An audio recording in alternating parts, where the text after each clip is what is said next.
Cricket ಲೋಕದ ದಿಗ್ಗಜ Sachin Tendulkar BCCI ಜೀವಮಾನ ಸಾಧನೆ ಪ್ರಶಸ್ತಿಗೆ ಭಾಜನರಾಗಿದ್ದಾರೆ.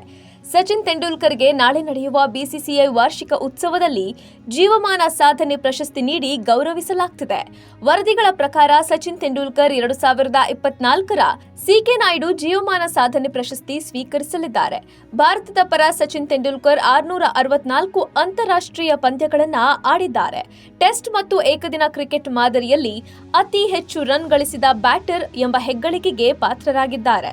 ಸಚಿನ್ ತೆಂಡೂಲ್ಕರ್ ತಮ್ಮ ವೃತ್ತಿ ಜೀವನದಲ್ಲಿ ಒಟ್ಟು 200 ಟೆಸ್ಟ್ ಮತ್ತು 463 ಏಕದಿನ ಪಂದ್ಯಗಳನ್ನ ಆಡಿದ್ದಾರೆ. ಕ್ರಿಕೆಟ್ ಇತಿಹಾಸದಲ್ಲಿ ಯಾರಿಂದಲೂ ಮಾಡಲಾಗದ ಸಾಧನೆಯನ್ನ ಮಾಡಿದ್ದಾರೆ. ಒಟ್ಟು 15,921 ಟೆಸ್ಟ್ ರನ್ ಮತ್ತು 18,426 ಏಕದಿನ ರನ್ ಕಲೆ ಹಾಕಿದ್ದಾರೆ. ಆದರೆ ಅವರು ತಮ್ಮ ವೃತ್ತಿ ಜೀವನದಲ್ಲಿ ಕೇವಲ ಒಂದು T20 ಅಂತಾರಾಷ್ಟ್ರೀಯ ಕ್ರಿಕೆಟ್ ಪಂದ್ಯವನ್ನ ಮಾತ್ರ ಆಡಿದ್ದಾರೆ. ಇನ್ನು ಈ ಹಿಂದೆ ಸಚಿನ್ ಭಾರತದ ಅತ್ಯುನ್ನತ ಗೌರವ ಭಾರತ ರತ್ನ ಪ್ರಶಸ್ತಿ ಪಡೆದಿದ್ದಾರೆ. ಇದಲ್ಲದೆ ಅವರು ಅರ್ಜುನ್ ಪ್ರಶಸ್ತಿ, ಖೇಲ್ ರತ್ನ, ಪದ್ಮಶ್ರೀ, ಪದ್ಮವಿಭೂಷಣ ಮತ್ತು ಮಹಾರಾಷ್ಟ್ರ ಭೂಷಣ ಪ್ರಶಸ್ತಿಗಳಿಗೂ ಭಾಜನರಾಗಿದ್ದಾರೆ. ಹಾಗೆಯೇ ಐಸಿಸಿ ಮತ್ತು ಬಿಸಿಸಿಐ ಕೂಡ ಸಚಿನ್ಗೆ ಹಲವು ಕ್ರೀಡಾ ಪ್ರಶಸ್ತಿಗಳನ್ನ ನೀಡಿ ಗೌರವಿಸಿವೆ.